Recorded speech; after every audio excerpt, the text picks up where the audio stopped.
What's going on, YouTube? And welcome to the One Pride Podcast. And I am your host, Mr. MicroMike. And today we got an extravagant, a great and excellent, fun, fantastic show for you all tonight. And we are here to give you your Detroit Lions fix and get that Kool-Aid flowing through your bloodstream, because that's what I do. Get your drinks ready and swallow that blue Kool-Aid pill, because we are about to get this thing cracking. What's going on, fellas? TA, what's going on, man? What's going on? What's going on, fellas? What's going on? How's your day? Man, beautiful, man. Beautiful sunny weather in AZ right now, baby. So I'm loving it. I hate your face because it is warm there, and it is not that warm here in the state of Michigan. Troxel, what's going on, man? Are you down with OPP? You know me. Yeah, you know me. No doubt about it. And the Dern, what's going on, man? What's going on, guys? Great day to talk Lions football. It is definitely a great day to talk Detroit Lions football, and we are getting closer and closer and closer to the regular season. If it starts, we don't know, but we are here to talk Detroit Lions football. TA, can you do me a huge favor and say what's up to the chat? Yes, sir. Yes, sir. Yes, sir. I got you. What's up, Pat? We got Pat Blueborg in the house. We got MicroMike in the house. Patchy Cole is in the house. PC Payload is in the building. Also, I got my main man, the General View, is in the house on today. The coolest name on the internet, Kool-Aid and Cornbread. We got TJ in the house. We got Troy in the house. We also got Dwayne Hogan, and that's it right now. Okay, and when everyone streams in, I will make sure to shout you out. And if I don't, let me know, because sometimes my eyes just don't work as good as everyone should, because I am a human being and I am not Megatron. I am definitely no robot. So, yeah, let's just go ahead and get straight into this bad boy. And I'm going to throw this one at you, Troxel. After taking a nice time to look at what occurred for a schedule release, what is the biggest impression that you took from it? The harder, the better. You want to make a name for yourself? This is the type of schedule you want as a fan.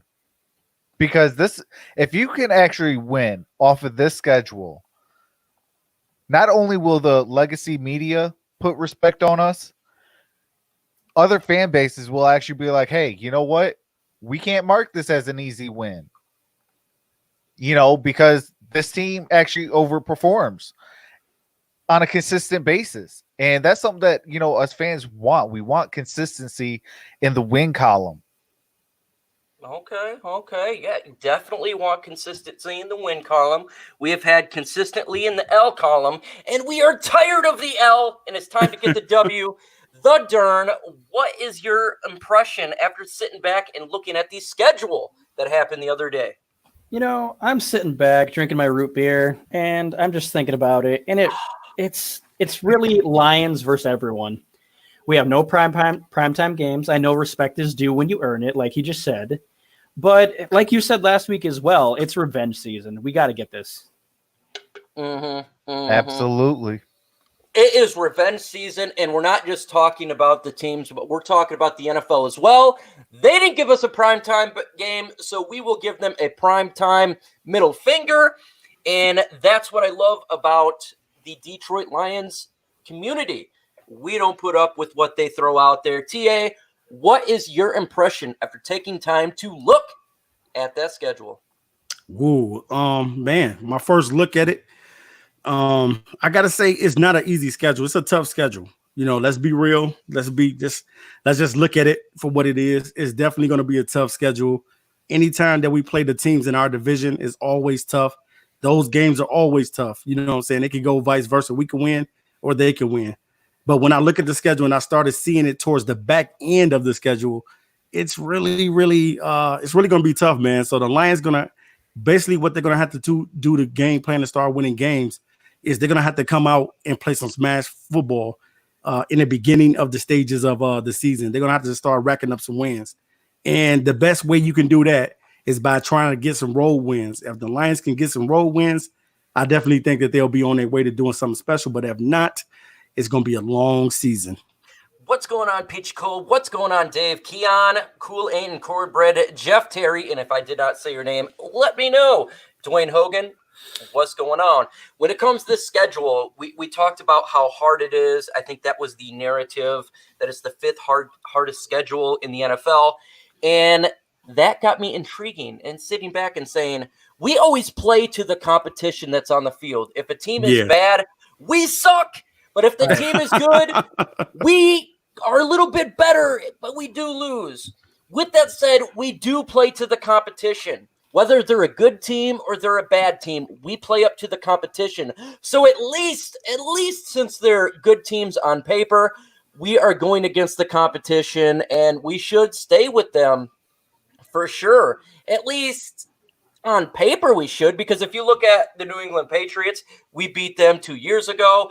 We stayed with the harder teams, TA, and at least that's something good for us, right?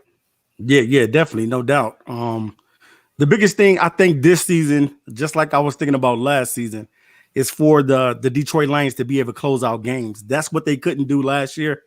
They was very competitive with a lot of teams, man. But when it came to that fourth quarter, they did not know how to close the game out. So this season, they need to learn how to close the games out so they can get that victory. And hopefully they'll have their quarterback for the whole entire season to be able to do that. So definitely, man, that's something that I think that is key for the Lions. And it's going to be detrimental for them to be able to do that, is close out games this season. I think that if they do that, they're gonna be doing some things this season. Dave Keon says, Mike, you have helped me so much when it comes to making my hype video. I finished it on Move, but I didn't pay it, so it has a big watermark on it. That is okay. Look, I'm happy to help out, and if anyone else needs help, do not hesitate to ask, because I enjoy helping people out when it comes to creating YouTube. And when it's completely done, Dave, let me know, and I will make sure to share it for everybody to see, and maybe I'll do a community post and you can get some love for it. So keep grinding, keep working, and we will get you up there. Suggestions on how to get my clips, hit me off Cast, and I will give you more suggestions for that. Let's see what's going on, everyone. What's going on, Andrew Lunsfield? We are here talking our Detroit Lions. Travis Troxel, if we play up to the competition and we play down to the competition, since we have a hard schedule, that's good for us, right? No. Oh, you want to come out and treat every single team like they a championship team. Go out there and if they're an easy team, beat them. Beat them by a big margin. Whip them. Exactly. And if they're like a what do you call it, Tampa Bay Buccaneer, then you go out there and treat them like they're the eventual champs. You game plan like you want to win and go out there and win. that's hashtag facts. That's hashtag facts. You want to add to that, Darren? Because I know you're saying, let's whip them. Let's whip them good. He said everything that needed to be said. I can't. He dropped the mic on that one. I got nothing now. My bad, well, That was a drop the mic moment. It's literally dropping two mics. First off, you drop the microphone, and then I just dropped there because it is going to be difficult to follow that. Look, I agree. You got if you're wanting to be a playoff contender, and that's what we want to be. If you're wanting to be a team to play in December and in January, you want to be a competitive team. I don't care how hard the schedule is. Go and whip them. I prefer an easier one because I just want to get into the postseason by any means necessary. But that's what we got. So go out there and beat those teams regardless. Stir that Kool-Aid, boys. I will Pride Time be, and I will put it in pill form for everybody out there. What's going on, Vash? And welcome. Yeah. When you got it in pill form, Mike, it's easy to swallow. No, hey, it's and you can't go back when you take the blue pill. Just ask Neo. He'll definitely tell you all about that. You want the blue or the red? Trust me, you probably want to take the red because you get screwed with the blue. I know. I'm 34 years old. My hairline is much farther back being a Lions fan. Just an FYI. FYI. The Lions play 4 road games out of the first 6 games. And Dave Burkett, because I listened to this, stated that could be a win for the Lions due to the chance that there's fans not going to be at those stadiums. So if the Lions play 4 road games out of 6 and there's no fans at those stadiums, TA, is that an advantage for us? Because we then won't have to deal with the fan noise in those games, but when the teams are at our house at the end of the season, it's the opposite. Well, it's for the Detroit Lions. It's never an advantage for us. Believe me, it's never. Anytime you're going out on the road, I think that's like the hardest thing, especially for the Lions, to be able to get road victories. That's not going to be easy, man. So they can't take that, they can't take that for granted. But you have to, good teams go out and find a way to win. And that's what Detroit is going to have to do. They're going to have to go out there and find a way to win. You have to win on the road if you want to be a playoff team, because you may have to play on the road in the playoffs. So by going out early, and if you make the playoffs, you need to establish some wins on the road. And I think if they do that, they'll be okay, man. But it's not going to be easy at all for those guys to go out and get victories on the road. But they're going to have to do it. And once you get home, you want to take advantage of that, And this season, too, you want to be able to beat teams that people don't think that you can beat. It's a lot of teams that's on the schedule that the Lions, pretty much people are going to mark it as a loss. And you don't want to do that. You want to be able to, you want to be able to win some of those games and upset some people. So if they can do that, man, skies is the limit. And the cookies is butter crunch. Are you going to put some butter on those cookies to make that a little less crunchy or what? A little smoother? Yeah. The Gen Review says that'll be a good name for your show. Drop the mic. Definitely. I think that's a good show name for my wife when she was mad at me. Drop the mic. I don't give a Kachuk. Says, what's up, though? What's going on, fellas? And that dude live, he is a Detroit Lions YouTuber. Make sure you subscribe to his channel. We support all Detroit Lions YouTubers as well as Pride Time. Be subscribed to his channel. Support the Pride Nation. So, look, Dern, if there's going to be no fans at the early part of this season, and we're on the road early part of the season, that affects the game plan, right? I mean, in a positive way. I agree with a lot of what he said, but except for the beginning, I think it will be a good thing for us, especially since we're on the road. There's no fans in there to make noise, especially when we're on offense. It'll help the team communicate more, and when you communicate more, you do better. Communication is the key. That is the key, Mike. Absolutely, and if you don't communicate, you're going to end up like me on the couch. That's what my wife said a couple times, and we don't want that to happen to you. Travis Troxel Sports. If there's no fans at those games and it's nice and quiet for the Matthew Stafford to disseminate his communication to his wide receivers, i.e. communicate, does that help us out? It most definitely helps us out. Late in the year, we're more or less at home. And then to start the year, we're more or less on the road a lot. So, if we could have a fast start, with taking the crowd out by having no fans at the stadium, I definitely think that, it could definitely help Matthew Stafford. But, in the same token, it could actually hurt Matthew Stafford, if he's so used to having the crowd noise, motivate him. I was just thinking about that too. Well, can we make the crowd noise in the first quarter of games? Because it feels like the offense is always slow to start. Maybe that'll motivate Stafford a little bit more. Look, to me, I think that's a very interesting point that Dave Burkett said there. I never really thought about it. The fact that we have 4 road games out of the first 6, and if there is no fans there, you don't have to worry about crowd noise. Yeah. That'll be interesting to see. And it's also going to be interesting from a different aspect. We'll be able to hear the play calling just like the XFL did.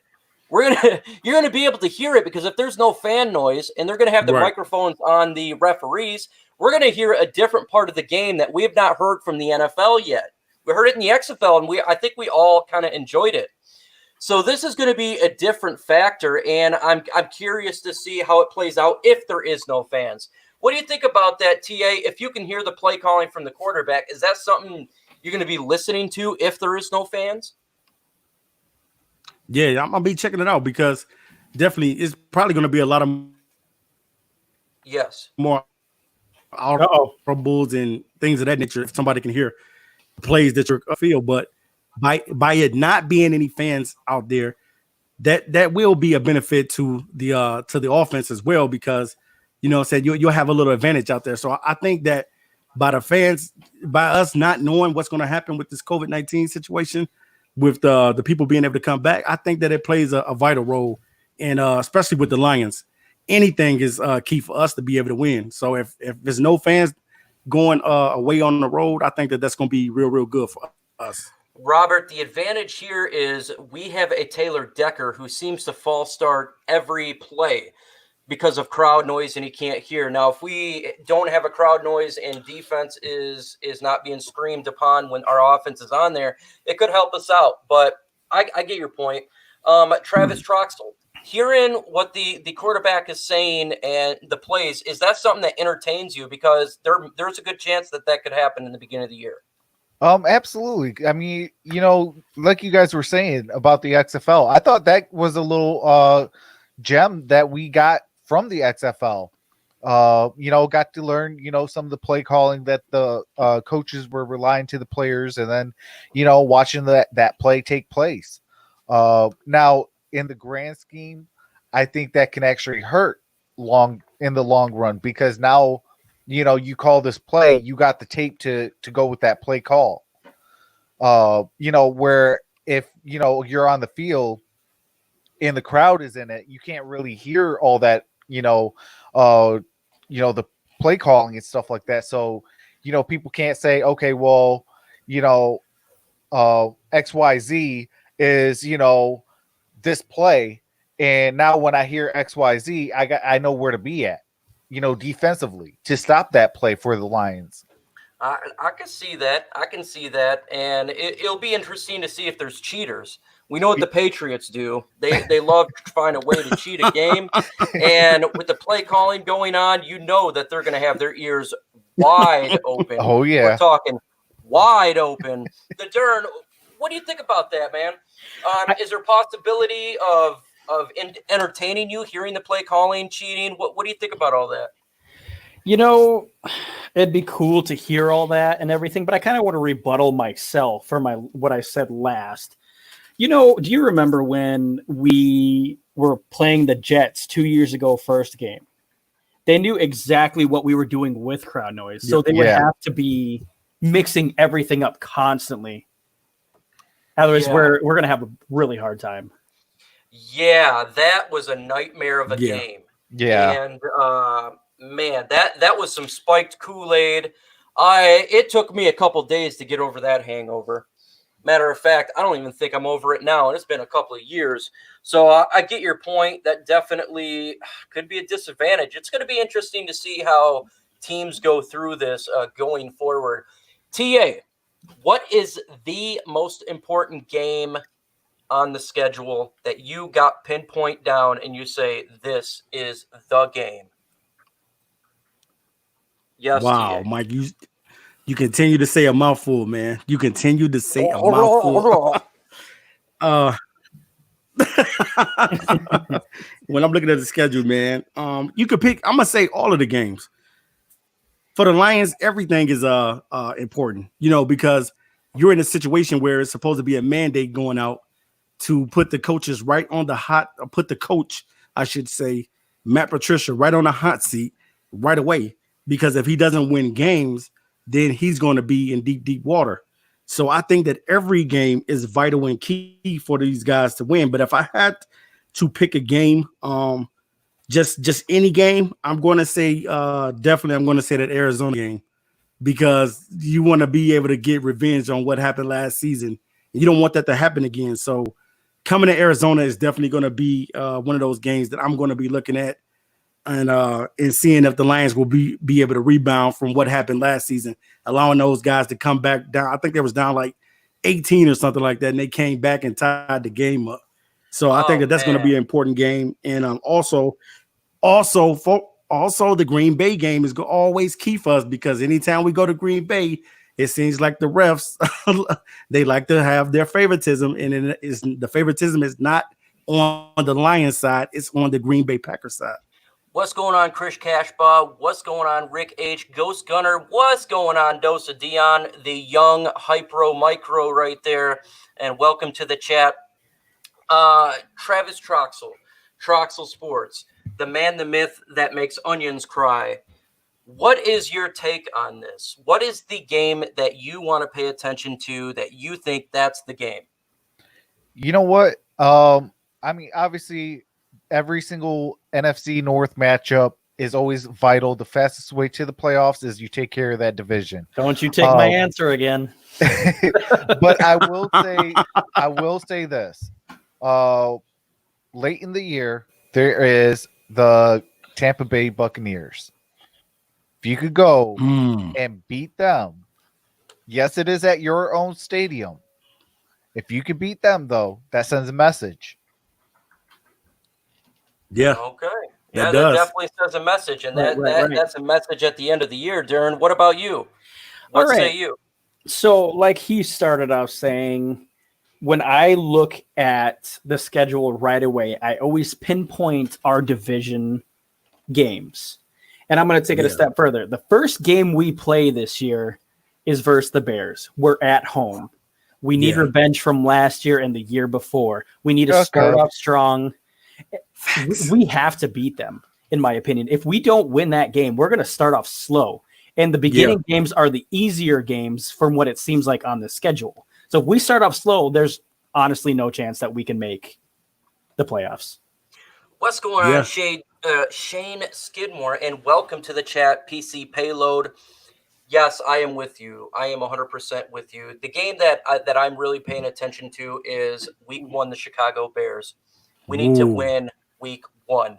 I have not seen a win Week 1 in, 4 years? I want to see a win, and it's against the Chicago Bears. That, to me, is the team that we got to beat. They got Trubisky. They got Foles. We got to beat them at our home turf Week 1, and we got to get a win Week 1. We lost to the Jets. We tied with the Arizona Cardinals. We got to start off hot and get that W Week 1, so then I don't feel like an idiot by saying the Lions can make to the postseason. Because if we don't get that win Week 1, it's going to be like last year. And I tell you what, when we tied Arizona, my Kool-Aid was spiked before the game, and at the end of it, I felt like I just got ringed out. Yeah, it was a bad feeling because after we tied that Arizona game, I said, "Oh my God, this is going to be a roller coaster." We in for another roller coaster season. I don't want that feeling, man. I do not want that feeling. Here's a question to add to that, TA. What is one game, if you could go to one game, it may not be the most important game, whatever, on the schedule, but if you had a choice and you could go to any of the game this year and see in person, what would be the game you would go to? The Thanksgiving game. Ooh. Against the Texans, the Thanksgiving game. Those are always fun games to go to. That would be my game to go to. Have you ever been at a Thanksgiving Day game? I've never been to it, but I know just from, just from looking at the crowd and the interaction of the people, that Thanksgiving is fun, man. That would be legit. And get that turducken. No doubt about it. Get that turducken. Darren, what say you? If you could go to one game this year, again, it doesn't even have to be at Ford Field necessarily. Doesn't have to be the most important game, but what would that be? Living in Minnesota, it's really hard for me to get to Lions games. I honestly haven't even been to Ford Field because I can't usually make it. I'm usually too busy, and I live pretty far away. I'd have to save up a lot of money just to go there, to fly there or drive a long way. My daughter used to live in Michigan, and I would have to drive 12 hours one way just to go see her. Oh. Thank God she's back in Minnesota. Hey. But anyways, I would have to pick the one here in Minnesota. My dad's a huge Vikings fan. I'm a huge Lions fan. I would love to bring him there. No doubt about it. What's going on, Zango Zeus, Game Day Express, and Sweet Bread? Welcome to the chat. If I did not call you out, it's because of my eyes. It is definitely not because I'm being a mean guy. Travis Troxel, one game. You need to go to it. Again, it doesn't have to be a Detroit. It doesn't necessarily have to be the most important game. But what is the game you want to go to? I want to go to that like button. And we got 55 in the building and 45 thumbs up. Can we get those likes up? Appreciate that. But But the one game is at Ford Field, and that is the Tampa Bay Buccaneers. You son Okay. of a, Okay, you Truck. took my game. Explain why, Travis. I mean, Tom Brady, Gronk, the Lions, it just kind of feels like a match made in heaven. And then you got that powerful defense. And that defense, you got Ndamukong Suh, former Detroit Lion. You got, the sack leader. You got, a whole bunch of different variables. And, I think the weakest link on their team, though, is the run game. And I want to see how we can fare against their run when they go to try to run the football, late in the fourth quarter, where, that's their biggest weakness. No doubt about it. What's going on, Jorge? And you know what? I was going to say the Tampa Bay Buccaneers. But you stole it. But guess what? I'm a cheat, so I'm going to say it anyways. I want to see – I'm going to tell you what. I'm going to try to get to this game too, no doubt about it. I want to see Tom Brady before he retires. And Ndamukong Suh, their defense was ranked number 2. Their offense is going to be fairly good. And I want to be at Ford Field because I feel like at the end of the year, we're going to be in the mix. And there's no better way to prove it to everybody that if you deserve to be in the postseason, then on the second to last game in the NFL, you beat Tom Brady and Ndamukong Suh. Wow. How good would that feel to beat those guys, and then you're one game away from the final game of the year and for the dance? To me, that would be a legit great feeling. I remember when we played it was the San Diego Chargers when we make the postseason, and Jim Schwartz got a Gatorade dumped on his head, and it was the game before last because we made the playoffs. I want that feeling again. I would love to have that feeling with Ndamukong Suh looking at the other side saying, dang it, I did not get Stafford. Dang it. That's what I want to see. I want to see that. Absolutely. Hey, Mike, let me interject for a second. Interject. Go. TA. I want to go back into the first 4 games. I want to kind of like you have Chicago the first game. Second game, you have the Green Bay Packers. And the first game, you have TA going in and out. And so when he goes in and out, we just keep on rolling here, and we'll get to his point at some point. No doubt about it. But we're gonna make a change here because there's an interesting conversation that Zach Zenner, when he was talking about Matt Patricia. Zach Zenner did an interview, and he said that Patricia, Jim Caldwell respected the players and would do anything for the players. But he said Matt Patricia puts winning ahead of respecting of the players. What is your thoughts on that, Travis Troxel? In a sense, that's good because, I mean, obviously he's putting the health of the team first. But then, when you break it down, like if your players on the team are not happy, that could be a huge problem, going forward because, you want guys that want to fight for you, not with you.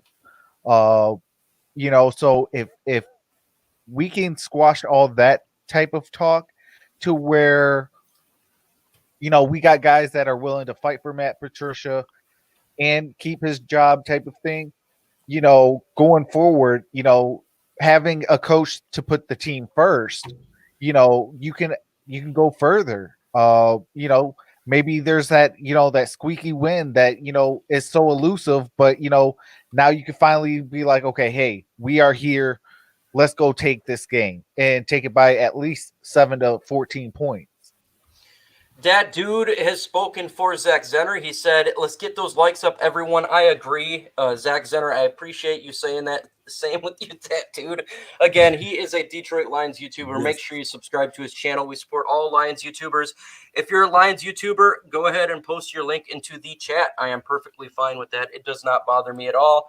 And I'm going to interject here. Generally, I go last. But to me, I found this conversation to be very interesting. Jim Caldwell would put the players before everything else, but Matt Patricia put the team in winning before winning ahead. I like putting winning ahead because that is something we have not had in Detroit in a long time. We've always put contracts first, always put, having a GM there with Matt Millen for 10 years, always put stupid contracts first. And it is finally to put winning first. Yet we have not won. We got to say that we haven't won. But the idea of putting winning ahead of all is exactly what I want to hear because we need to win. We need to win, man. This city deserves a winner. All your problems will go away if you win. All those issues that you had in the locker room will go away if you win. Look at the Patriots. They win all the time. All that issues that they had, players go there. All the free agents go there because they won. Yeah. So if you want to have that respect to the players, this, that, and the other, then win. What do you think about that, TA? Right. Yeah. Winning, Mike, is the key. It's fundamental, baby. You have to win. I would definitely agree with Patricia on that. I'm putting winning over my players because I want that culture where it's built up, where we can continuously win. When you're a coach, that's the only thing that you care about. You know what I'm saying? Because that's how you're going to lose your job. It's the winning that counts more so than anything else. And if you're not winning, you're going to be fired really fast. So definitely, man, I definitely agree with Patricia on winning over the players, no matter what player it is, no matter what Pro Bowl caliber player that we're talking about. I'm picking winning all day over any player. I want the system that works. And if it works, then you know that it's all about the W's, baby. Motor City Sports Tech jumped into the building. He is a Detroit Lions YouTuber. What's going on, Motor City Sports? If you want, go ahead and put your link to your channel in here and subscribe to his channel. He's got fantastic content. Been doing it for a long time. Salute, man, and welcome to the chat. Dern, what do you think about this idea of putting winning first and kind of what Zach Zenner was saying? I'm sitting here thinking about this while you guys were talking, getting all your views into there. But I've been thinking about this for a while because I listened to the Riz on the Detroit Lions podcast. They talked about this a little bit, and I agreed with them. Year one, when he came in here, he was a first-year coach. And yeah, he was a jerk to everyone. He was late to meetings and everything. But they said that from year one to this year has been a complete jump in his progress. He's not a jerk anymore. He's not late to meetings anymore. And the players actually want to be around him. Most of them, at least. I think Zach Zenner was here that first year he was here. So he saw that first year Matt Patricia. But he's not here now. He doesn't see the jumps that he's jumped through just to be a head coach, the progress he has made. And so he is from New England. New England is used to winning. Detroit is not used to winning. So he's trying to bring the winning mentality over to here so we can start winning. That's facts. That's absolutely facts. Winning solves everything too. If we were to win the first 2 years of Matt Patricia, do you think that players, you'd be hearing anonymous reports coming out of he's a jerk? Probably not, but he's got to win. Patricia's got to win. For him to act like this, though, he has got to win. If we don't get wins, goodbye. It didn't work. But he's got to win. I do like that mentality, though. Winning is everything. It is everything, but I do agree with you. Winning is everything. Winning is everything except for the expense of players' health. 100% agree with that, TA. Absolutely. Yes. And just to interject a little bit, Mike, I want to go back into the first 4 games of the season because I think it's going to be vital for us to win. See, I know a lot of us already thinking in our mind, yes, Chicago, we need to win. But Chicago, we normally play them tough. It's always a tough game with Chicago. But think about when you go to Green Bay, that's going to be tough, even though I feel that we can get these wins against these guys. And then Arizona as well, that can be, that could be a trap game for you. So you never know how that game is going to be. And then also you got the Saints. So you got to look at these first 4 games right here because this is going to tell you a little bit of what type of team that you have right here. And if these guys can at least go 3-1 or 2-2 and split or something like that, I think that they'll be good. But if not, then you're going to have some problems on your hands because you could possibly be 1-3 by the bye week, and that's not a good thing for Detroit. So if he starts out those four games really slow, Patricia, everybody's going to be calling for the hot seat to come out, even though I already know the hot seat is already out for him right now, but they're going to ask you to bring it out a little bit faster. Shane Kowalski 49, what's going on, man? Welcome to the chat. Dern, he says Clowney for $10 million a year if possible. What would you, if you could get Jadeveon Clowney for $10 million a year, would you do it? One, I don't think he would ever do that. Two, I probably would, just because he's one of the top people at rushing the passer. But I heard he's not very good against the run, so it's up and down for me. Motor City Sports Talk dropped a $5 super chat. He says, appreciate it. Great content. Oh, appreciate it, you, sir.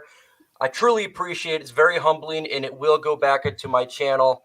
Man, make sure you subscribe to Motor City Sports Talk if you haven't done so. He is literally an OG of this game. He's been doing it for a real long time. I always enjoy his content. I get on there as much as I possibly can. And make sure you subscribe to his channel. For Clowney for $10 million a year, if you could do it, I would do it for $10 million, but I don't think he's going to do that. I think he wants like $17 million, something ridiculous. No doubt about it. No doubt about it. What say you, Travis? Not just Clowney, but who could you get on a defensive end or a defensive tackle? I would not do even for $10 million, Jadeveon Clowney. I know a lot of people are going to be mad that I said that, but I do not want him. Why? Because he cannot stay healthy, and the best ability is availability. So I would not want Jadeveon Clowney. But if you could get, say a Everson Griffin, a Marcus Golden. Yeah. Guys like that, where you can even rotate those guys. I would kind of question Matt Patricia's philosophy on rotating an Everson Griffin. If you have an Everson Griffin, he starts and is the starter and a 3-down starter. But in the same token, I get it because, he is an older player. So, to keep his legs fresh long term, I get it. But I mean, if you could get, one of those guys, a Marcel Darius, guys like that, I'm cool with that because, those guys bring one thing that we don't have, and that's a winning mindset. Yeah. We need to win. Jorge says, do you think that the Ford family is to blame in any way for inconsistencies for the Lions? I went to the school for economics, for business, and it's very much taught in the school of business economics that when you have issues with your business, it starts from the head all the way down. So yes, definitely. If they are a business people, they own the Ford Motor Company, and since the Lions have not been successful, I do put blame on them for that as much as anyone else, because you have to do that, in my opinion. You always start for the head, and that's where it goes. TA. Oh, wow, I got another super chat from Robert. Man, appreciate it. He said the next game that I want to go is to the second round of the playoffs after they win the first playoff game. I am 100% with you in so much. I'm with that. Yeah, I'm with that all the way. Facts, Robert. And I don't care what team it is. I don't care. Facts on top of facts, I'm 100% with you there. Need to get there first. Got to get there, man. And I appreciate the super chat. I will put it back into my channel. I have stuff coming in very shortly for that. And I appreciate it, guys. It means a lot. It means a lot to your boy. So, definitely appreciate that. But we're going to switch it up here, TA. And we're going to talk about, I made a video. It was the five Detroit Lions who are underrated, the 5 underrated most Detroit Lions. Who is one underrated player for you that the fans, the subscribers, the Pride Nation, they need to take an eye on for you? If I had to pick one player on the Lions that I feel is underrated, oh man, it's so many. I'm gonna say Deshaun Hand. Ooh, you took mine. I'm gonna say Deshaun Hand because all of us, we were kind of geeked a little bit last season about Deshaun Hand. We was like, man, yeah, He's going to be able to get pressure. He's going to be able to do all these things. And he was injured.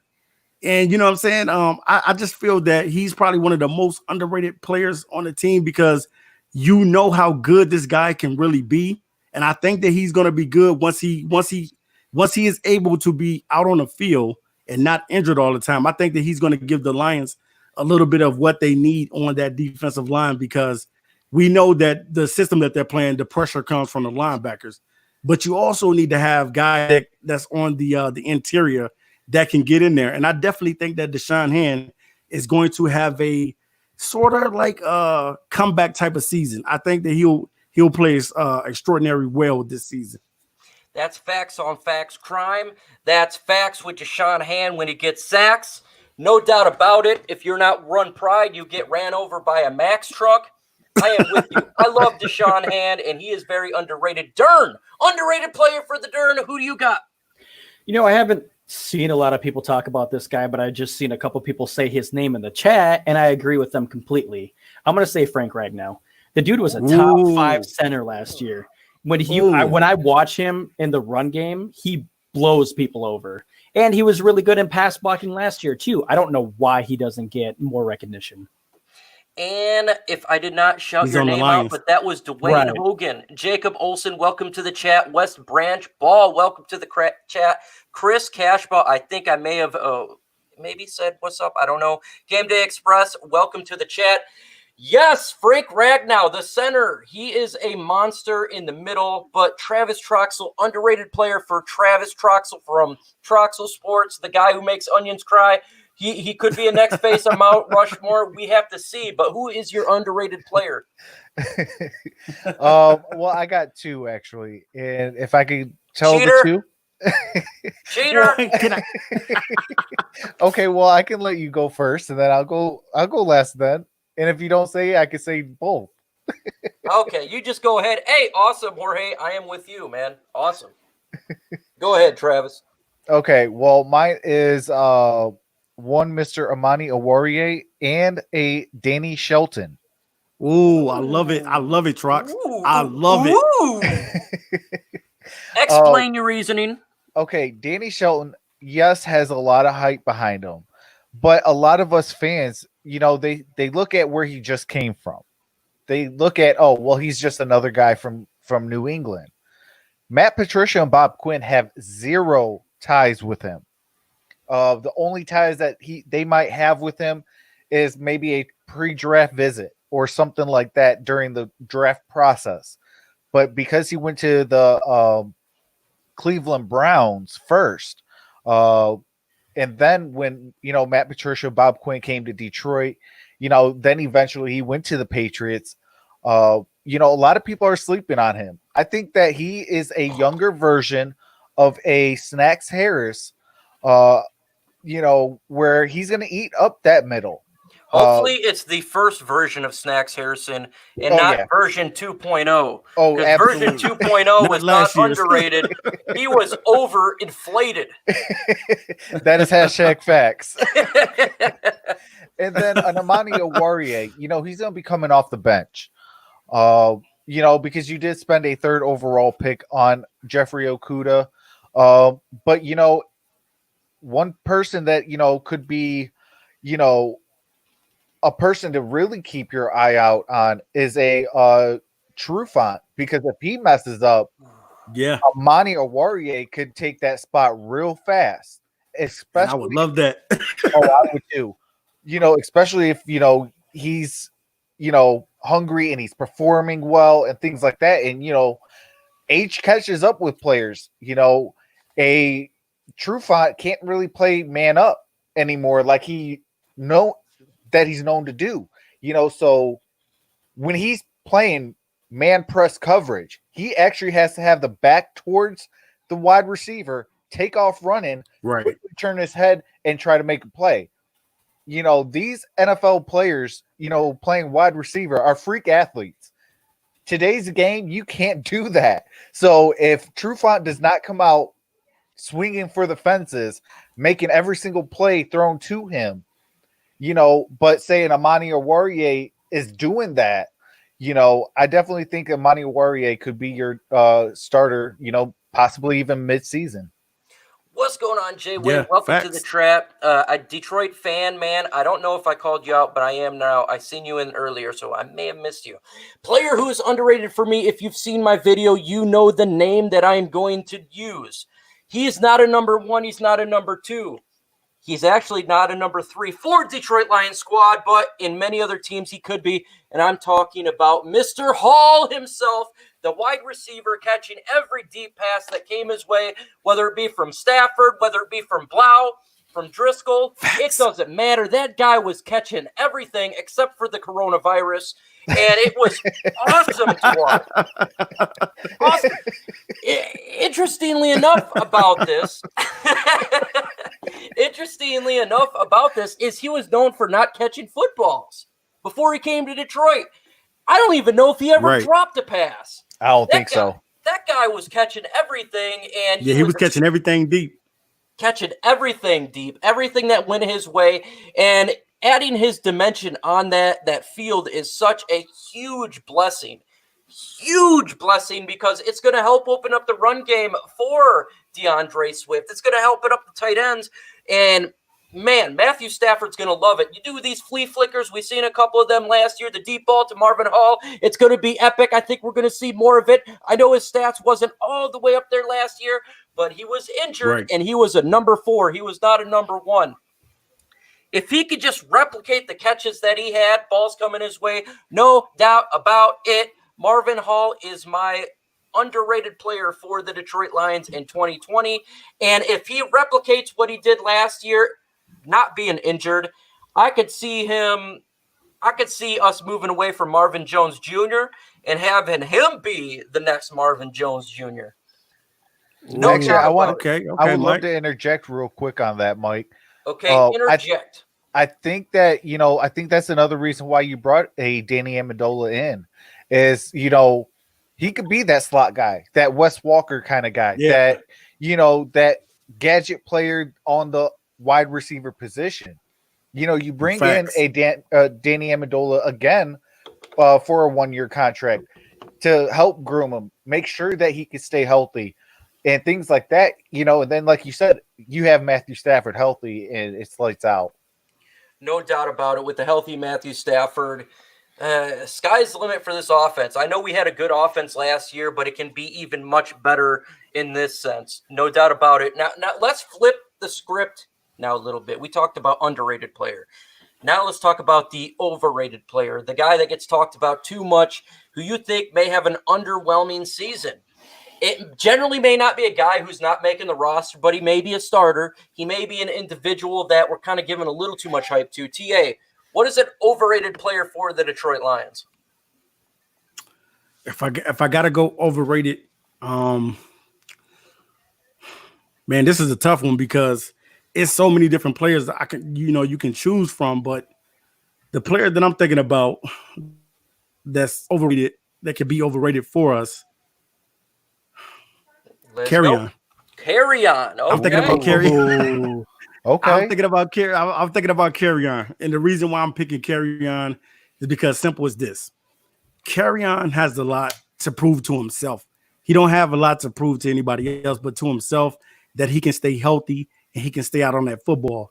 Carry on Johnson was definitely a solid running back for the Detroit Lions. But when injuries start coming in, it starts to kind of derail you a little bit, and it starts to push you back. And definitely, if him and pretty much DeAndre Swift can be that 1-2 punch combination, because I know that's probably what Detroit is probably going to start off with, and then eventually allow Bo Scarborough to get in there as well. I think that Carry On has to redeem himself this season, especially if he wants to stay a part of the Detroit Lions. He's going to have to redeem himself. And I think that he probably is going to be that overrated person that a lot of people are going to be looking at to see if he's going to be able to go out there and compete, especially with a running back. Because anytime you get a new running back in the room, if you get a new quarterback or any position in the room, there's always going to be heavy competition. And I definitely think that DeAndre Swift is going to give Carry On Johnson some competition for that number 1 spot. Now let's see what the chat's got. I see carry on for the general view. Game Day Express, Justin Coleman. Nice one there. True Font, Dwayne Hogan. I like that. Flowers. Okay. Disagree with that Christian completely. Jones. Okay. Man, I just think that guy sucks. I'm not a fan of Christian Jones. The Dern, who is the overrated player for the Detroit Lions? You know, you could go Christian Jones, Jared Davis, but everyone knows that they were not good. Jared Davis is just playing out of spot. I think he'd be better at outside linebacker, but everyone knows that. So I'm going to pick a guy that we just got, and I'm going to pick True Font. He was really, really good for the Falcons in his early years, you know, but ever since that injury, he cannot stay healthy, and he wasn't nearly as good. So I have a splash later that I'm going to talk about, but that's later on. But I just don't think he's going to be as big of a help to this team on the field, but I think he'll help big time teaching the young guys. Flynn Hahn dropped a $10 super chat. Truly, truly appreciate it. Extremely humbling. It will go back into the channel. Trust me, I got things on lock when it comes to this channel and getting better product. He says, we looked awesome last year on paper. We look good this year on paper. A lot of people need to step up, and everyone needs to stay healthy enough to not miss games. I 100% agree with you. 100% agree with you. I couldn't say it better than that. Look, on paper, we got the players, but they need to stay healthy, and they need to live up to what their hype is. Stafford's got to live up to his form he was last year before he got injured. Same with Kenny Galladay. He had a good year. All these guys need to step up. No doubt about it. And I like that idea of True Font. I thought that was a good one for sure. And no doubt about it. What do you think about you, Travis? Who is an overrated player for our Detroit Lions? Okay. Well, Flynn Hahn says it's Flying Hawaiian, not Flynn Hahn. Oh, okay. Man, I suck there. We will definitely take that notes, Flying Hawaiian, and we'll try to correct that. But the most overrated player, though, for me, is our punting unit. Who is going to be punting for us? You know, Fox will be punting for us. A guy I got to look somebody at. that's at the right? Somebody that's at the grocery store. Hey, Kurt Warner, we got him from a grocery. Or we didn't get him, but the NFL got him from a grocery store. Worked out very, very well. But yeah, true. Keep going. You know, but it's like, you know, everybody doesn't, you know, what do you call it? Pay attention to the kicking game. You know why a lot of these teams are so good with field position? You look to one player, and that is their punter. You know, you got a guy over with the I want to say it's the Kansas City Chiefs. Hutchinson, I think his last name is, the punter there. And, you know, he's one of the ones that, you know, he will pin you at the 1 yard line. Go and try to hit a 99-yard touchdown. You know, move that ball 99 yards. You know, guys like exactly Jorge says, Pat McAfee, you know, those guys were game changers. Right. You know, I mean, Pat McAfee is probably one of the all-time best punters in the NFL.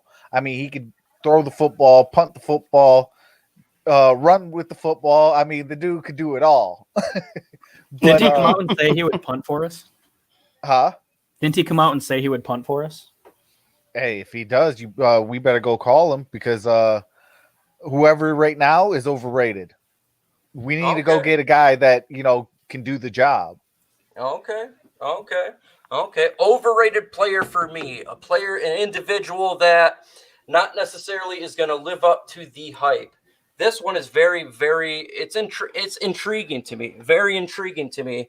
And the player that I will say who will not live up to the hype that we want him to live up to is going to be, I know we picked him in free agency last year. I know we thought he was going to do well. I know his numbers didn't do well last year, but I think everybody wants him to jump up a little bit more this year. Mine is Jesse James. I think he's not going to have that great of a year. I think he's not going to live up to the contract again that we gave him last year. And I think it's going to hurt us a little bit. I think Jesse James, he should be doing much more, but we didn't pass him the ball last year. We didn't, I mean, it seems like we just never went his way.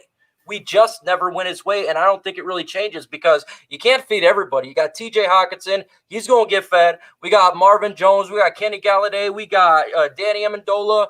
We got Hall. We got DeAndre Swift, who I think is going to get featured.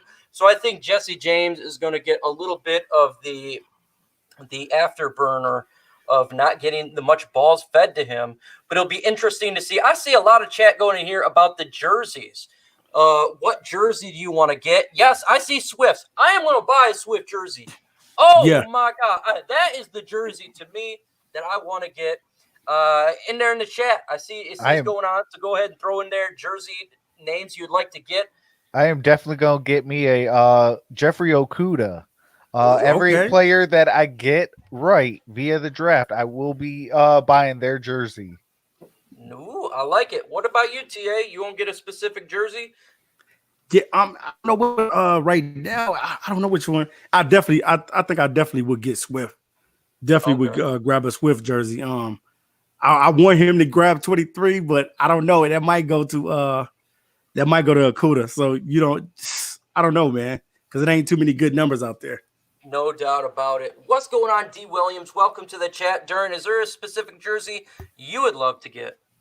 Well, my last birthday, my wife got me Galladay and Hawkinson, so I'm going to see if I can convince her to get me an Okuda jersey this year. Nice. I like the Okuda Montana. It's a wonderful thing.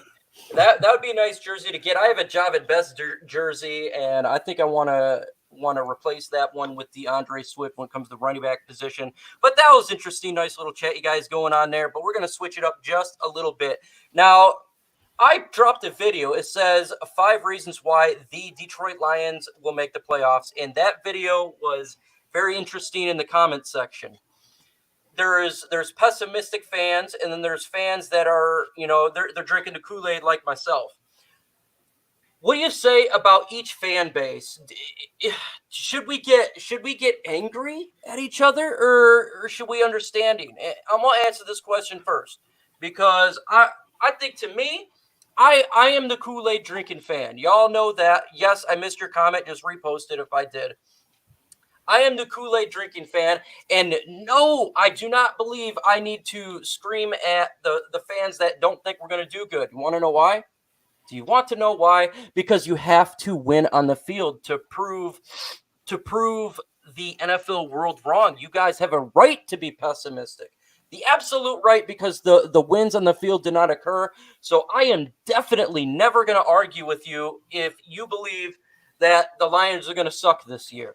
And I got a few comments from people saying, man, you're one of the first individuals to not get mad about it. And I'm like, why would I get mad? Your statistics, the history proves that the Lions have not been good. So I can't get mad at that. But I'm still the optimist, and I'm still going to bring that love. But what say you, TA, about that conundrum? Man, I think, Mike, the fans got a right to feel however the fans want to feel. If you want to feel upset, if you want to punch holes in the wall, if you want to run around the track, whatever you want to do. No, I wouldn't recommend it either. But whatever you want to do as a fan, you know what I'm saying? A fan has the right, because come on, man, let's face it. We're talking about a franchise that has not ever won. And it's kind of crazy how it is with the franchise, because all of us can have our own, we can be in our own feelings, and we can be in our own way sometimes. So I think that the fans have the right to feel. If some fans think that the Lions are going to have a losing season, they have the right to feel that way, because we haven't seen anything different. So why should they feel any different from what they feeling right now? So if you think that the Lions are going to have and go to the postseason and go to the playoff and finally win a playoff game, then you have that very right to do what you want to do as far as your feelings is with the Detroit Lions, because we know that this organization has let us down time after time, and hopefully they won't let us down this season. That's the biggest thing. Every year, every NFL fan thinks that their team is going to the Super Bowl or they're going to do something special. We feel the same way with our fans, you know what I'm saying? as a fan base, we feel the same way that our team has a shot, just like anybody else has a shot. So definitely, man, I think that the fans definitely have a right to feel however they feel. If you think that Patricia is going to be fired, then you have a right to feel that way. If you think that Bob Quinn has done a good job with the draft, you have a right to feel that way. So hopefully the Detroit Lions will win and everybody will be happy, because winning is what makes us happy. We are 0-0-0, and we do have a shot. And if we don't have a shot, then you need to take a shot of vodka. No doubt about it as a Lions fan. And to me, I can't blame them. I can't blame them. I can give them optimism, and I can give them some of my Mike will get that blood flowing a little bit, but I don't blame them. Darren, what say you about pessimistic fans versus optimistic fans?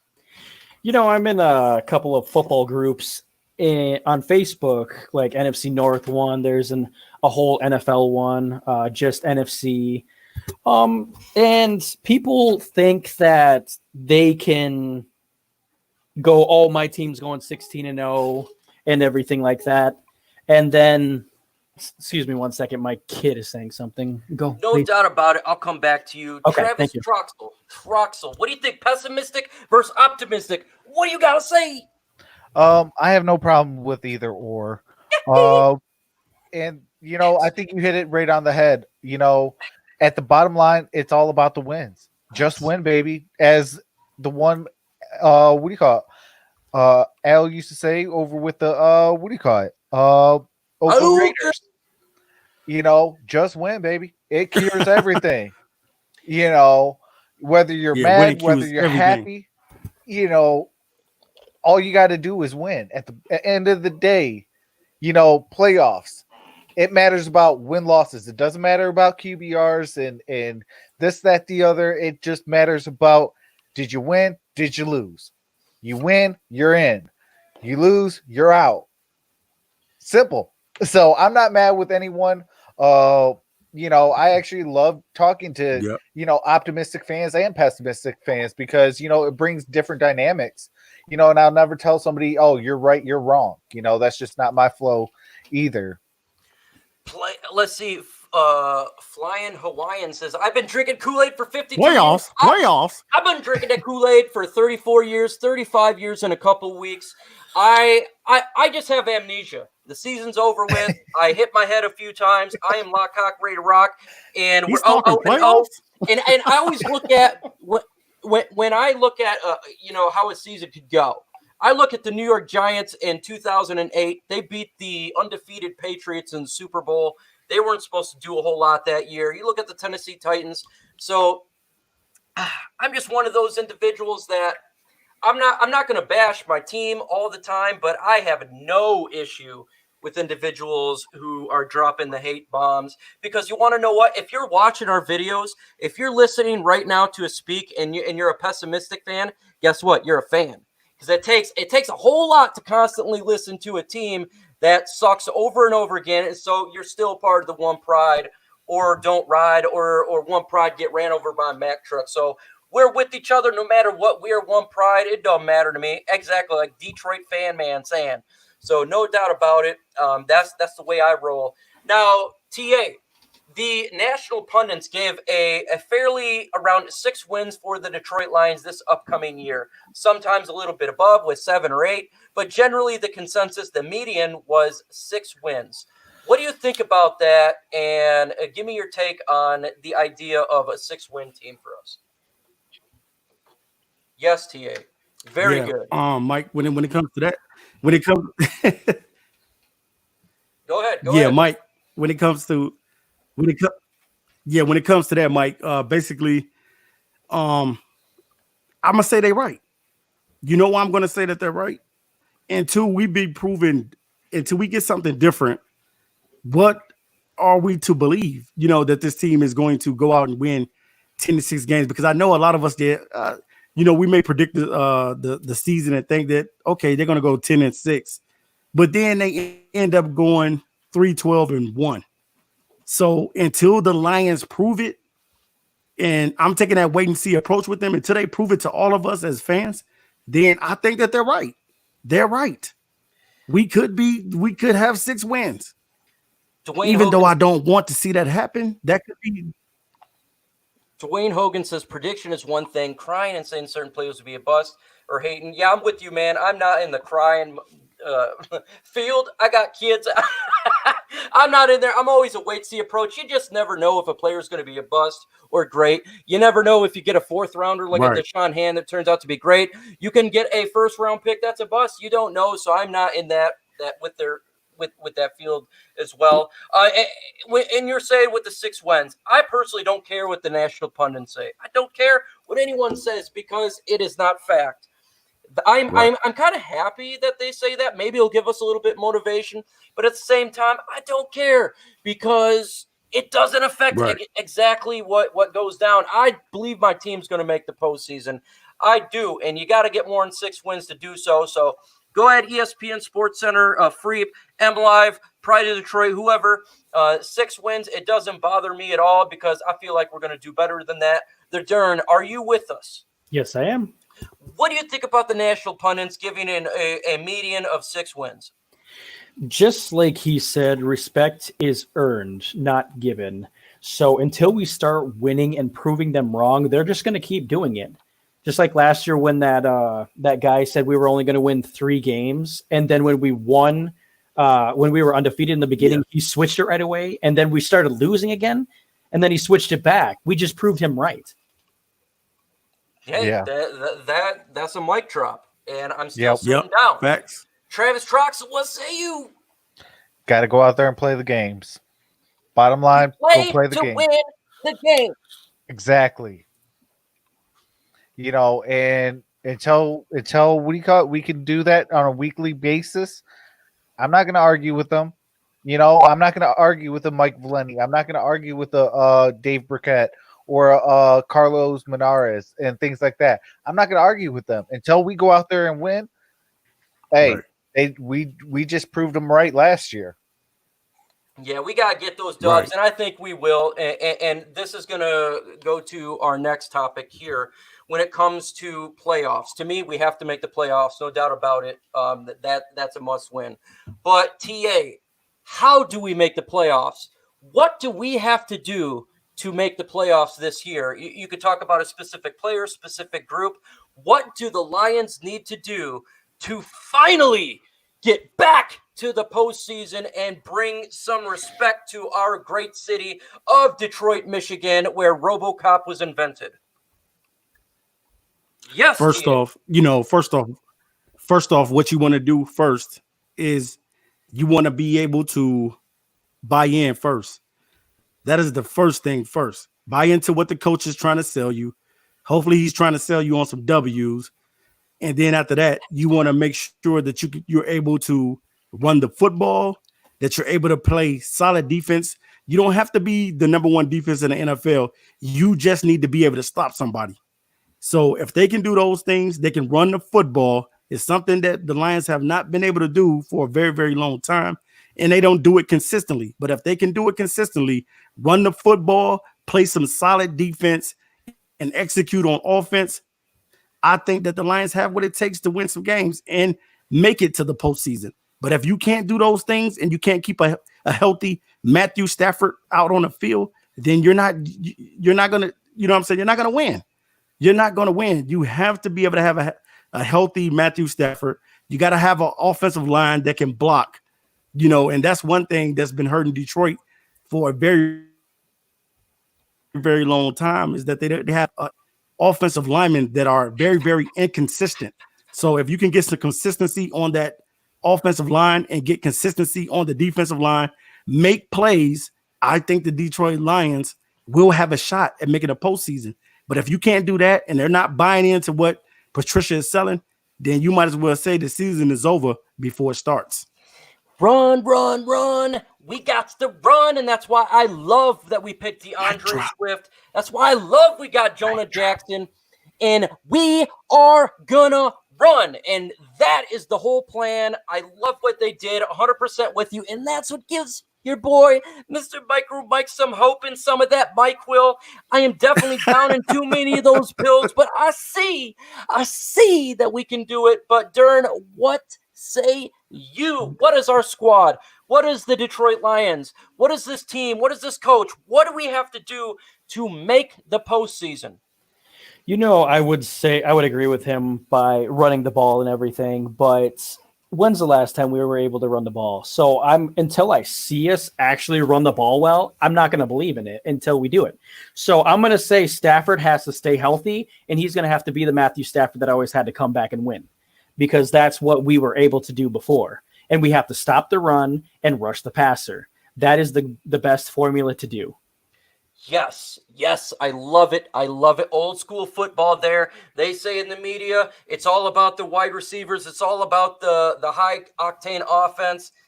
Nah, I'm kind of with you with the run of the football and play defense. Travis Troxel, what say you? The Detroit Lions, our beloved Lions. The Roar, Mr. Rory hyping up the crowd. We got cheerleaders hyping up the crowd because we need to make the postseason. How do we do it, Travis Troxel? Got to play all three phases. Go offense, defense, and special teams. You win those three matchups, game in and game out, you will be in the playoffs. And to do it at a high level, now you're looking at deep runs in the playoffs. But to get there, you got to play three phases of football each and every single game. You have to have a good offense where you're, keeping your quarterback upright, running the football, throwing the ball down the field, giving your tight ends opportunities as well, using your fullback,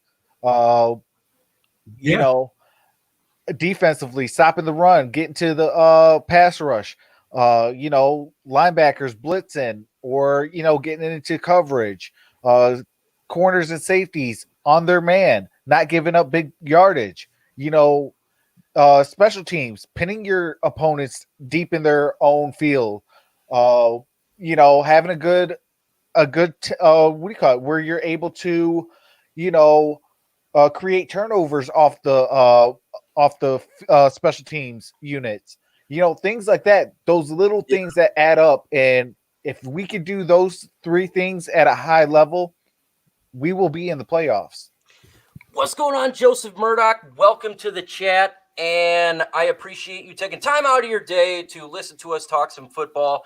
And I'm going old school grit, black and blue type of football because this is what we need. What do we got to do? We got to do is run. We need to run the football. Maintain leads in the fourth quarter by running and keeping the defense on the sideline. And so they are not tired. We need to play solid defense.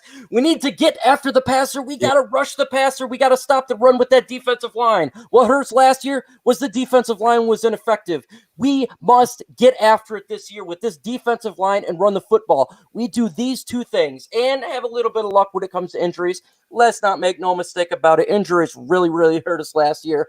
But we need to play old school football, black and blue, NFC North, punch you in the mouth, break Aaron Rodgers' leg, smack Kirk Cousins in the face. We got to be able to leave Trubisky on the field. That's how we win games. Man, I miss Sue. I miss Sue too, but you won't miss him too long because here very shortly he's going to be at Ford Field, and I don't want to miss Sue. I want Sue to suck that day. Right. That is true. I don't want him to jump on Stafford's leg, right? But that's the reason why I miss a Ndamukong Suh with Detroit is because he can take an Aaron Rodgers and beat him over the head with his own foot. Right. Rip your opponent's quarterbacks to pieces. That's the reason why I miss Ndamukong Suh here. But that day, absolutely, Mike. I hope he sucks, and I hope he gets the flu that day. I hope he gets. I hope he gets the Jackson flu. He's trying to penetrate the line. It just ain't working. Nothing is going to penetrate that line today. I'm sorry, Ndamukong Suh. You guys, you're going to get owned that day. Hopefully, Jonah Jackson can. He's going to have his hands full as a rookie. But Frank Ragnow, the top 5 guard and center there, I think that can help us do that for sure. No doubt about it. Robert Jones, welcome to the chat. Gridiron Yuki, Peace and quiet. Game Day Express says, you got me shook, because that's what I do. I am ready for this team to get after it. I have a bad taste in my mouth after last year, guys. Our defensive line I thought would be great, and it was nothing but horrible. That's what it was, and we must get after the passer with that defensive line and run the football. We seen what they did in the NFL draft. We got big on the offensive line. We got shifty with Swifty. Now we need to get that defensive line to get up there and bring us to the playoffs. We have to do it. No doubt about it. And I think we still got some pieces. We need to get on that defensive line to get it. But make no mistake about it. What they did with this run game, what they did with this offensive line, this power that they did is going to really help us get there, in my opinion. No doubt about it. Right. And when it comes to and another thing, go ahead. And another one. Yeah. Go ahead. And another thing too, Mike, I want to see all these guys that have been brought in for from the Patriots pan out. I want to see these guys do their thing out there, because they was brought over here for a reason. You brought all these Patriot players over here to succeed in your system. I want to see these guys pan out. I want to see Harmon. I want to see him do his thing. I want to see Jamie Collins do his thing, because we know that the Detroit Lions, they struggle with covering tight ends. I want to see guys out there flying around, making plays, knocking people's face mask off. Whatever you got to do, I want to see that, because definitely, man, I want to see these Patriot players pan out, because we got a whole team full of Patriot guys, and I want to see these guys go to work. I want to see Trey Flowers make and earn that money that he's getting from us. I want to see more sacks than just 8 sacks on the season or 7 sacks. Let's get to 10 digits. Let's get 10 this season. Those are the things that I think that's vital for the Detroit Lions to get better. They have to be able to play better defense. And it starts with all of these Patriot guys that Patricia has brought over. No doubt about it, guys. Absolutely. That was an ether answer right there. The panel is gone crazy today. We are doing a fire. Dern's on fire. Travis Troxel's on fire. TA is on melting lava fire right now. We are bringing it. And if you're not subscribed to anybody on this panel, please do so. You got to, because guess what, guys? It's not this. This show is not just going to be on my channel, because on Thursday, the One Pride podcast is on the Gridiron Blitz's channel, and we have a special guest coming on. I can't wait to do it, so make sure you subscribe to everybody on this panel and the Gridiron Blitz. Very important. We need to get you in there. We need to have you guys on for Thursday with us when we do a fire show. We need it. We need that support, so I truly appreciate it. If you ain't subbed to these guys, please do so. I don't know about their analytics, but 44% of the people who listen to me speak are not subscribers. If you don't subscribe, you don't know when we go live, because it's not just planned all the time. Sometimes it's just sporadic. Absolutely. That's facts on facts crime. That's a facts machine. Facts on facts. That's a facts. How do we get to the postseason? We talked about that. But there's mistakes made last year in 2019. Things that we can learn from. Things that the coaches can learn from. The players. What is one improvement, Travis Troxel, you want to see in 2020 that we did not do well enough in 2019? Protect your quarterback. The offensive line. I would love for our offensive line to protect our quarterback and open up those run lanes for our running backs. We do those two things, we got a good chance on offense. No doubt about it. No doubt about it. The Dern, what say you? What's an improvement that this team can do, that we must do to get to the playoffs? We've had mistakes, no doubt about it, but what's an improvement we can do you want to see in 2020 compared to last year? I've got 2 of them. And my first one is a little off of what I said before, that I haven't seen it in a long time, and we need to do it to prove it. We need to run the ball, run the clock out in crunch time. And my second one is finish the close games. Nice. Okay, what say you, TA? My thing is to get the W, to win. I want to see these guys win. I want to see us do better on all phases of the football game. I'm tired of coming in as the fan being geeked up about the team, and then, you know what I'm saying, we get a total meltdown. I don't want to see a meltdown this season. I want to see the Lions beat teams that they don't think that we can beat. I want them to. I want to see the Lions put pressure on a lot of these teams this season. I want to finally see these guys play like lions and not kittens. I want to see these guys be competitive. I want to see these guys do what they need to do to win. Winning cures everything. If these guys are able to win, then it's going to cure everything. And then you probably will possibly get another season with Patricia. I know some fans are indifferent about that. Some people would rather see him fired, and some people would love to see him get another year. But only how he gets another year is that Patricia wins football games. Just like Bob Quinn said in his presser a couple years ago, he said the only thing that counts in football is winning.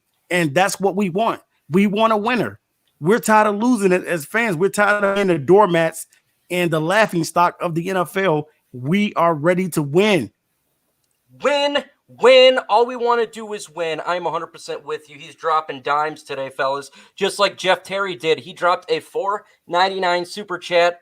Appreciate it so much. It will go back into my channel. I say it every time because that's hashtag facts. It does.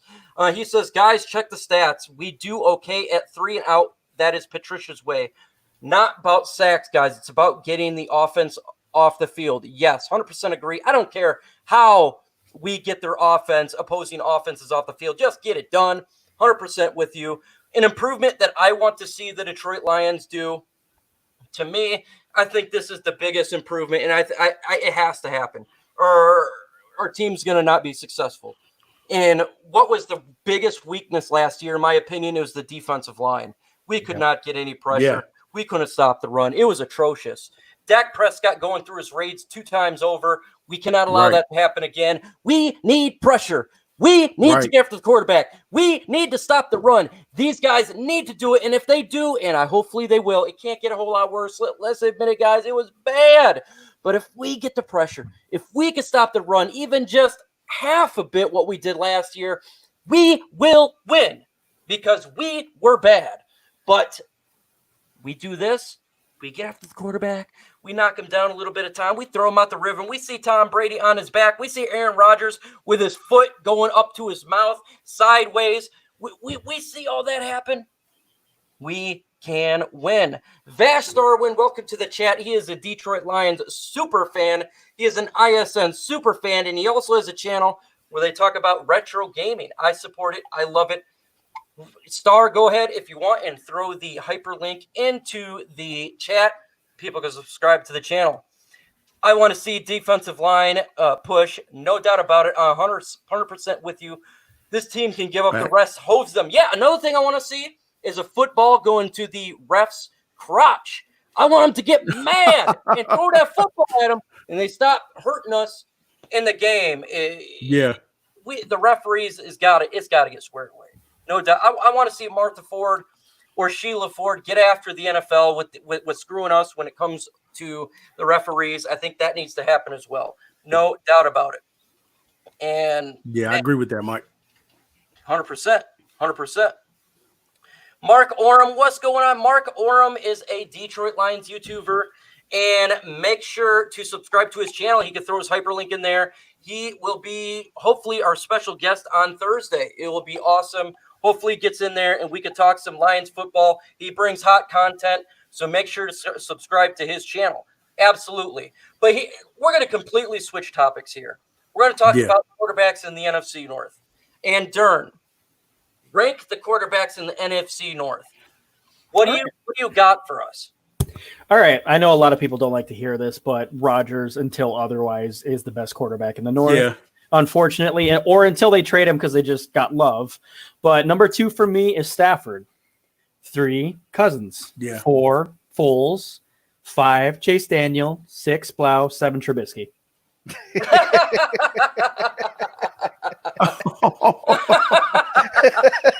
Hey, drop that mic, brother. I hope Damian, man, that's a drop the mic moment. He needs to hear these facts. No doubt about it. Mackey's World, what's going on, man? Welcome to the chat. If you ain't subscribed to anyone on here, please do so. What say you, Travis Troxel? What do you rank the quarterbacks in the NFC North? Yeah, I'm gonna have to definitely go with the Dern. I mean, I hate to say crybaby Rodgers, but he wins. At the bottom line, this game is all about wins and losses. So you got to definitely put Aaron Rodgers in it. A very close second is a Matthew Stafford. If Matthew Stafford's on a different team, he's winning Super Bowls. Let's be real. And then I'm going to say it's going to be Nick Foles, Kirk Cousins, David Blau, and then what do you call it? Mitchell Trubisky. I'm going to correct you here.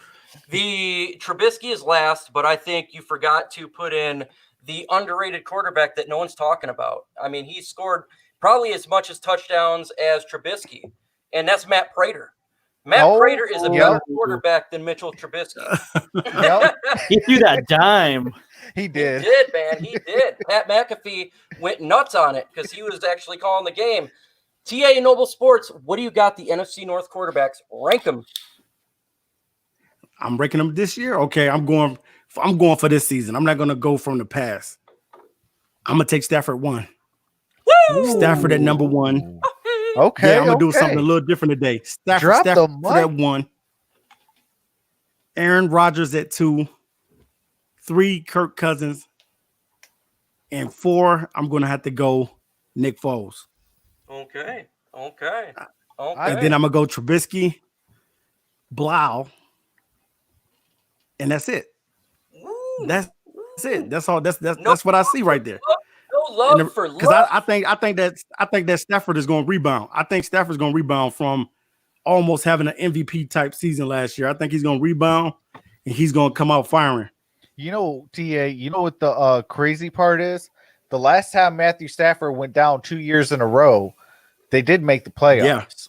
Yeah, he was fired the next year. 2011, he went nuts. He went nuts. Folks, man, I want him to be like Mega Man out there. I am 9 subscribers away from hitting the big 1500. That is exciting. Let's get it. Exciting. Hey, let's get it. Make sure y'all guys subscribe to MicroMike. Because I'm a cool guy. That's what it's all about. Try to drop videos every day. NFC North quarterbacks. NFC North quarterback. I will start with the worst, then I'll go to first. Trubisky, Foles is obviously the worst. No doubt about it. I don't think anything of them. They're not good. Okay. Trubisky is worse than Foles. But second worst, I'm going to throw a huge curveball. Aaron Rodgers. I don't think he's going to have that great of a year. He wasn't doing all that much last year. Yes, they won 13-3, but it had more to do with the kind of malign offense with the better defense. Number 2, we're going to go with Kirk Cousins. I think he's got so many weapons on that offense. Woo! They got cooked. They got the wide receivers. That stuff's going crazy. But number 1 is Matt the Stafford. Move all the way, Pat Stafford. Yeah. I think he's going to be the best one in the NFC North year. He was an MVP type candidate before he got injured. He's got weapons. TJ, he's got a lot of players that he can really help with. And guess what? He got a lot of What makes weapons. a quarterback great? What makes it great, guys? It rhymes with the running back position. The running back position will actually run the football. Yes. That'll help out Matthew Stafford.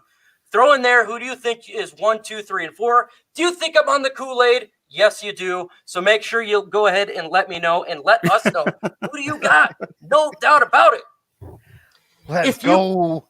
Let's go. Woo! Let's do bold predictions. Let's go. Stafford is the GOAT.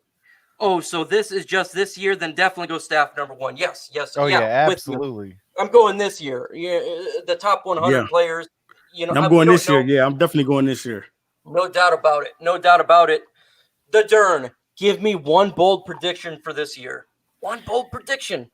I've already said it. I think it was a week ago or 2 weeks ago, and it kind of ties into what I said before about True Fonts. By week 6, Jeffrey Okudah and Amani Amani will be the 2 starting corners. Aurorier. Thank you. I couldn't say it. It won't roll off my tongue. Okay.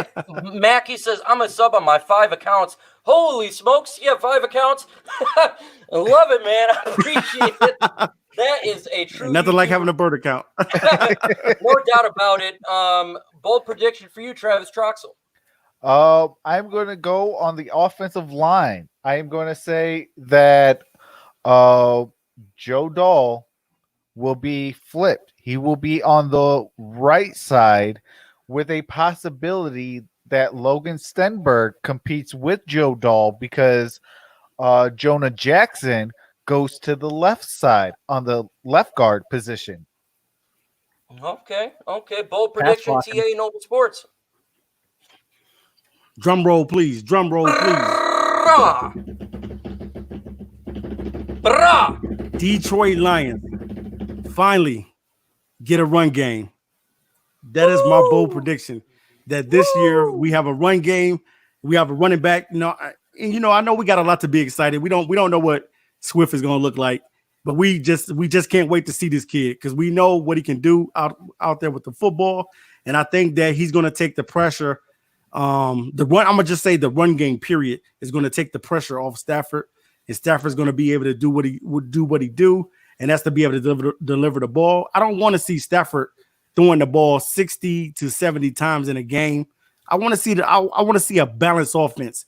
So my bold prediction is that that DeAndre Swift and the backfield do their thing this year.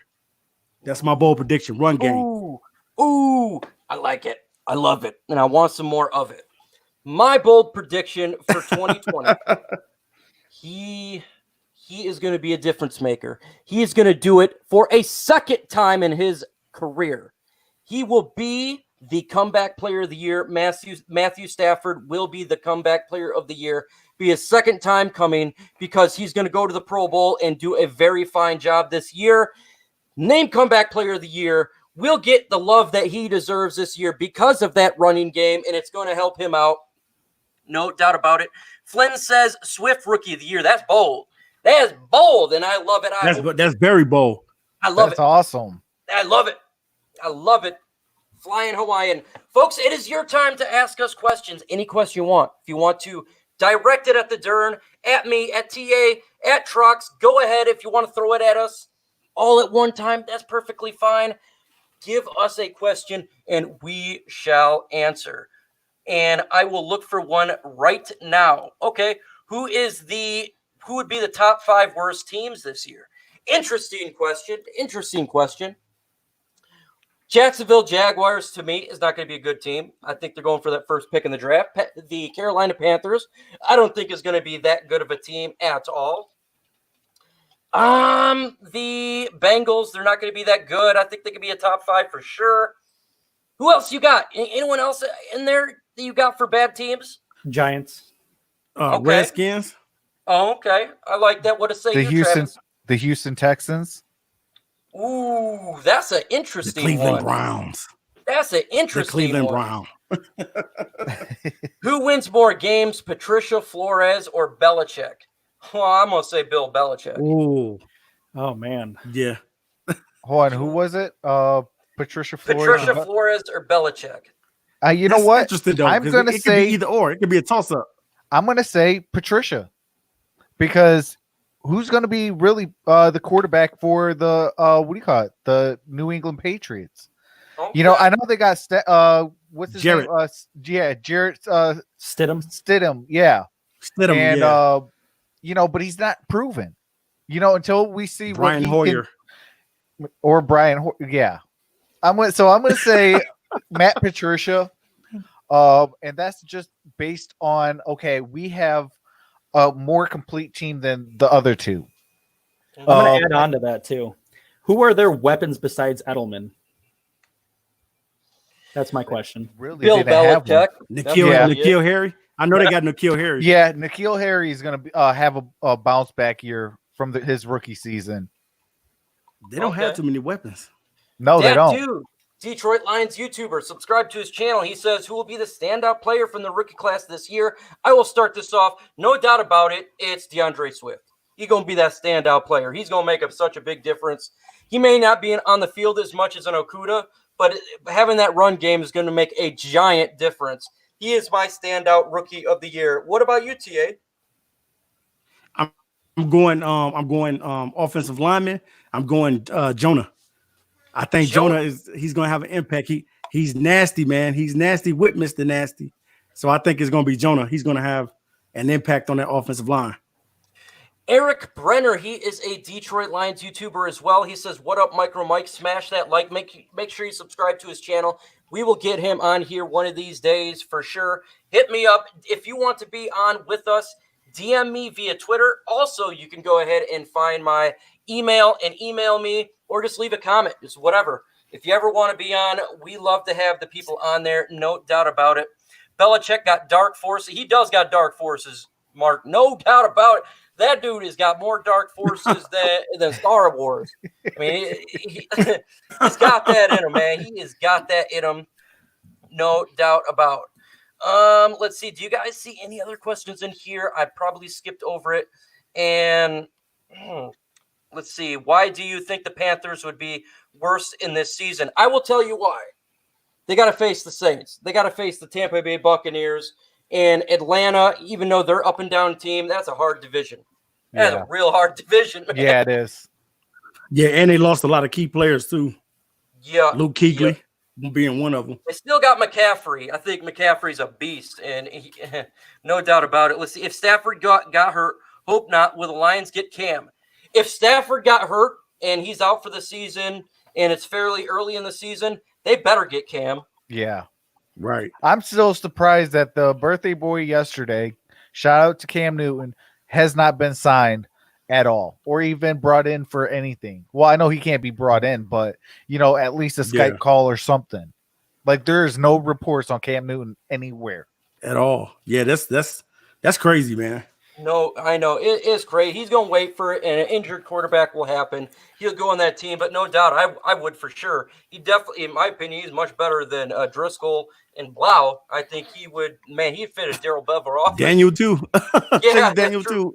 Taste Daniel, whoever is on the team. Biggest surprise cut, and he's asking me for the 53-man roster. A surprise cut. Oh, this is good. This is good. I will say, I don't know if it's really a surprise, but Jamal Agnew, I can see him getting cut. Huntley taking over. What about you, Dern? What do you think? Well, what's surprising to me is I can pronounce Halapaluti Vati Vaitai, and I could not pronounce Awariye. But anyways, I would say that is crazy. I really hope Christian Jones gets cut. That's just one I really want to get cut. Surprise would be, man, this is hard. I can agree with Agnew. I think a defensive lineman or a corner that we are not thinking about would get cut. Okay. That's interesting. Who do you think will be the starting linebackers? Will Jared Davis be a starter or rotational? He's going to be a starter. The starter for the linebacker position, we're going to see obviously Jamie Collins. I think obviously Jared Davis, Tavai. Yeah, I'm hoping Christian Jones is not in that mix. I'm hoping so. But that's an interesting battle that's going to take place. I don't know who the other person is. I'm hoping it ain't no Christian Jones. I'm hoping. OMG, it's Lions Talk is also a Lions YouTuber. Subscribe to his channel. Guys, if you're a Lions YouTuber or a YouTuber in general that creates content, feel free to post your link into the chat. We support all the YouTubers, no matter what.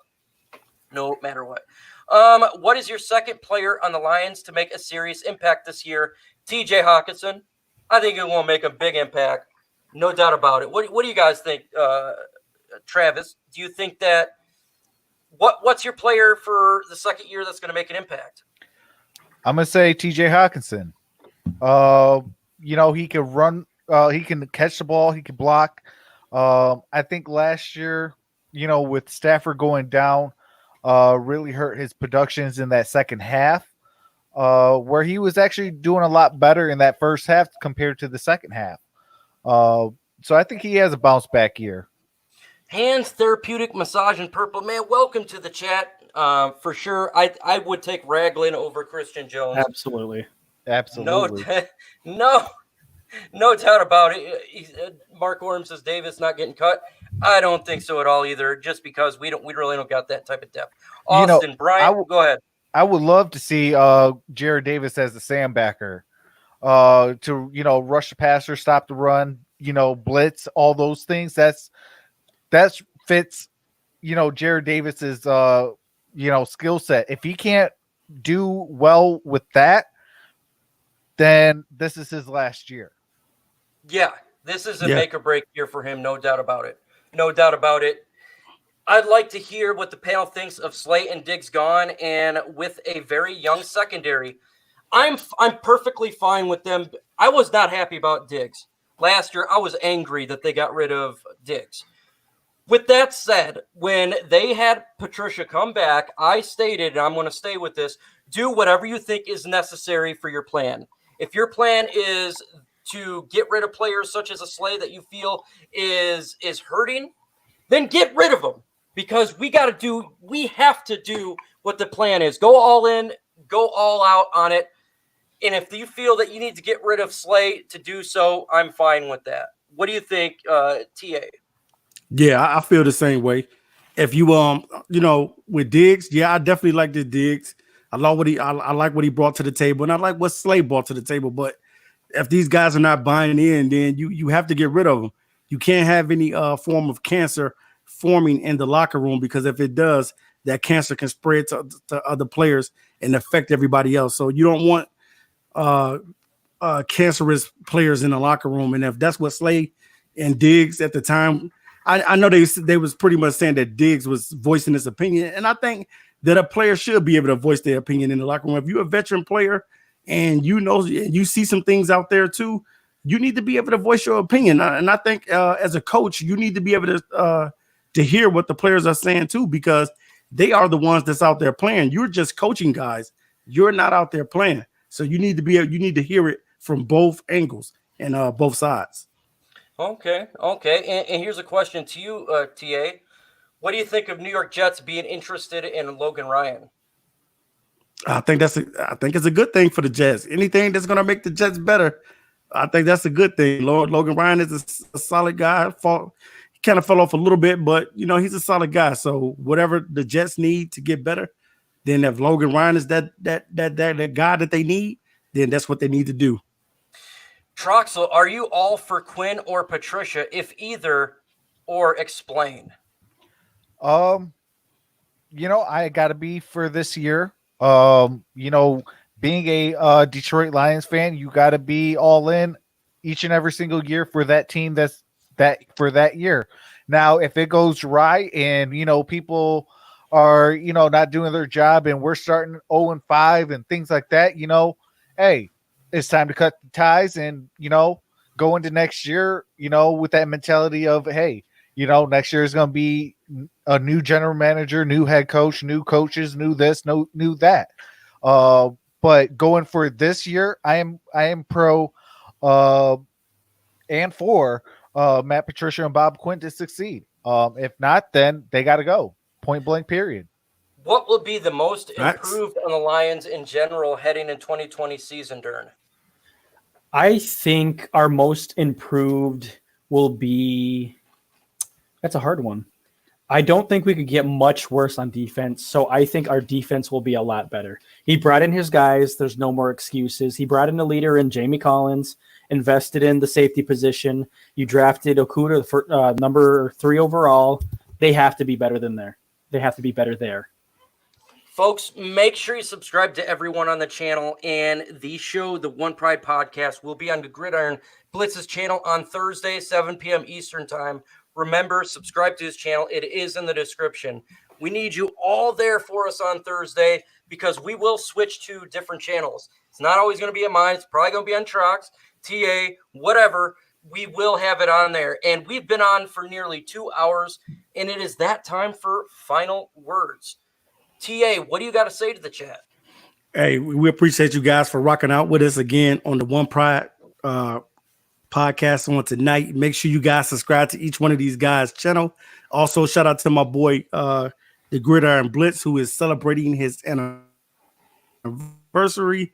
So definitely wanted to give him that shout out on today. Also, make sure you guys just keep informed on what these channels are doing, because we're going to be just doing some awesome things, talking NFL and also the Lions. Dern, what do you got to say to the folks out there? Appreciate everyone coming out. If you haven't hit that like button, please do so. I always look forward to coming live with you guys and talking football. It's one of my favorite things to do. Football is a passion of mine. And like I said last week, I appreciate you guys always having me. And I love that everyone comes out just to listen to us. Travis Troxel, final words to the chat. Well, I just dropped a video yesterday. It was on should the Detroit Lions go after Marcus Golden? Definitely go ahead and check that out. I also do on Monday, Wednesdays, and Fridays the Grid and Truck Show with the Gridiron Blitz. Shout out to the Gridiron Blitz. Happy anniversary to you and your MVP. And definitely stay tuned for Thursday on the Gridiron Blitz's channel for the Detroit Lions One Pride podcast. Because are you down with OPP? You know me. Mackie, thank you for the subscription. Everybody who subscribed, I appreciate it. Again, it's very humbling, and this is how we grow. It's a YouTube algorithm. It's crazy, but it's a pain. But you got to just keep growing, got to keep grinding. It is humbling that you guys take your time out of your day to listen to us talk Detroit Lions football. I know our team is not the greatest team in the world, but that's what we love. We're all one pride. We all love for our team to bring Detroit on the map, and I truly, truly appreciate it. Everyone that did a super chat, thank you so much. Man, I love it. I love it. It will go back into the channel, and I can't wait when I get the new products. I'm going to take a picture of it all. I'll post a community post, and that is thanks to you, because without you, none of this happens. None of this happens. Whoa, Mike, not the greatest. Psh. Okay. I'm not sure what that's about, but thank you very much. And I'm going to leave you like I always do. Folks, if you ain't washing your hands, please do so. Hit the bell for all my notifications as well. If you ain't subscribed, do so. And I'll leave you with the greatest words ever spoken to humanity. Adios.